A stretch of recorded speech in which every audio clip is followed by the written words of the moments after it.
wako, karibu katika ibada. Amina. Bwana Yesu apewe sifa. Amen. Tunaenda kujifunza somo linalosema tunza moyo wako. Tunza moyo wako. Moyo unahitaji kutunzwa vizuri, kwa maana ndiko zinapotoka chemchemi za uzima. Tufungue kitabu cha Mithali sura ya 4. Mithali sura ya 4 kuanzia mstari ule wa 20 mpaka 25 mpaka 25. Mithali sura ya 4 mstari wa 20 mpaka 25. Nitasoma kama ilivyoandikwa. Mwanangu, sikiliza maneno yangu, tega sikio lako usikie kauli zangu. Zisiondoke machoni pako, udhihifadhi ndani ya moyo wako, maana ni uhai maana ni uhai kwa wale wazipatao, ni afya ya mwili wako wote. Linda moyo wako kuliko yote uyalindayo, maana ndiko zitokako chemichemi za uzima. Kinywa cha ukaidi ukitenge nawe, na midomo ya upotovu iweke mbali nawe. Macho yako yatazame mbele, na kope zako zitazame mbele yako sawa sawa. Bwana Yesu apewe sifa. Kuna maneno mawili yako hapa, kauli zangu pamoja na uhai. Bwana Yesu apewe sana.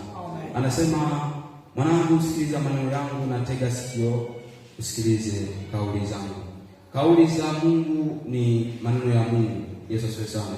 Ndio kauli za Mungu. Mungu anasema nini katika maandiko? Mungu anatufundisha nini? Na anasema yasitoke machoni pako. Bwana Yesu apewe sifa. Maneno yake yasitoke machoni pako. Maana yake neno la Mungu hili kila wakati hakikisha unalitia machoni pako kujifunza.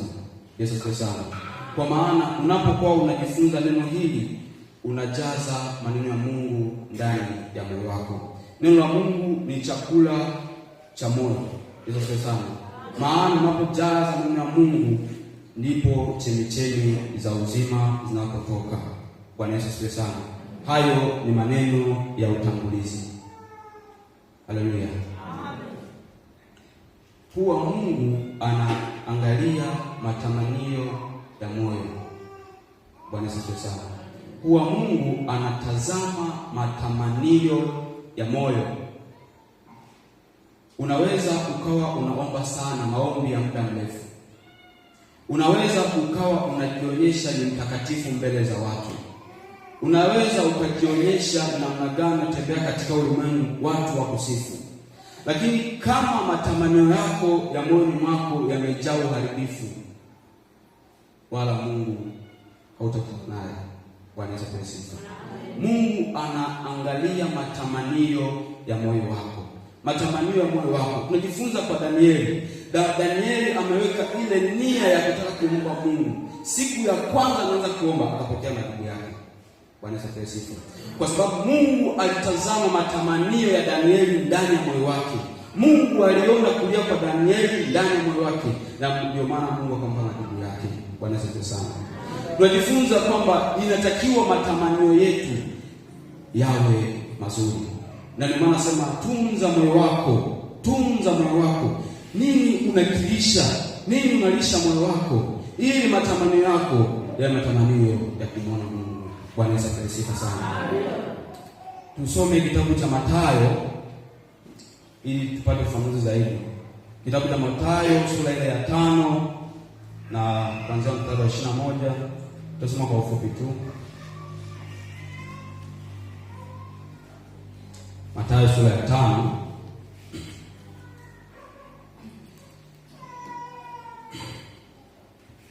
Mathayo sura ya 5 mstari wa 21.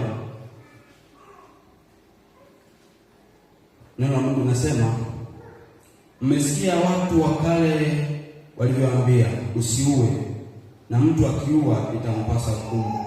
Bali mimi nawaambieni, kila amwoneaye ndugu yake hasira itampasa hukumu. na mtu amtoleaye ndugu yake itampasa baraza, na mtu akimwapiza itampasa jehanamu ya moto. Bwana asifiwe sana. Ukisoma mstari wa 27 anasema, mmesikia kwamba imenenwa usizini, lakini mimi nawaambia, kila mtu atazamaye mwanamke kwa kumtamani amekwisha kuzini naye moyoni mwake. Bwana asifiwe sana. Huyu mtu Mungu Yesu anasema na wanafunzi akiwafundisha na makutano, anawaambia imenenwa na zamani za kale kwamba anayemuua mwenzake anampata nini? Hukumu. Lakini anasema lakini yule amwonyaye hasira nduguye, Bwana asifiwe sana, inampasa hukumu vile vile. Lakini pia anasema hapo kwamba imenenwa usizini, lakini yule amtazamaye mwanamke mwingine ambaye sio mke wake kwa matamanio tayari kisha ameshazini. Bwana asifiwe sifa. Kwa hiyo tunajifunza nini hapa? Mungu anatuambia kwamba huyu mtu yamkini hajazini wazi, hajaenda kufanya na tendo lile na mwanamke yule, lakini matamanio ya moyoni mwake yamekwisha kuzini. Yesu asifiwe sana. Kwa hiyo tunajifunza kwamba tunapokuwa tunafikiri kila wakati matamanio yetu ya mioyo yetu yamtazame Mungu. Yesu asifiwe sana. Nia zetu za mioyoni mwetu tumtazame Mungu. Bwana Yesu asifiwe. Kwa jioni ya leo tunapopenda kuomba Mungu, si ndio? Hakikisha ndani ya moyo wako umeweka matamanio ya kumwangalia Mungu. Usiangalie ubaya, mwangalie Mungu. Bwana Yesu asifiwe sana. Tunajifunza kwa kisa kimoja cha mtu mmoja, huwa yeye maneno yake kwamba nitajiua, nitajinyonga. Yamkini kweli anapitia changamoto katika ndoa, yamkini kweli anapitia katika changamoto katika maisha, yamkini anapitia, lakini matamanio yake kwamba nitajiua, isipokuwa kwa neema ya Mungu, huyo mtu anaweza kwenda kujiua kweli. Bwana asifiwe sana. Isipokuwa kwa neema ya Mungu mtu anaweza kwenda kujiua. Kwa hiyo sisi matamanio yetu tumtazame Mungu wakati wote. Bwana asifiwe sifa. Tujaze maneno ya Mungu ndani yetu. Ndio maana nasema Mithali, tunza moyo, si ndio? Maana ndiko zitokapo chemchemi za uzima. Ndiko chemchemi zile za uzima zinapotoka. Maneno mazuri yatoke ndani ya moyo wako. Vitu vizuri vitoke ndani ya moyo wako. Usijaze machukizo, usijaze hasira, usijaze vitu ambavyo vitakukosesha wewe amani na Mungu wako. Jaza mambo mazuri, jaza maneno ya faraja. Bwana asifiwe sana. Kwa sababu Mungu anaangalia moyo.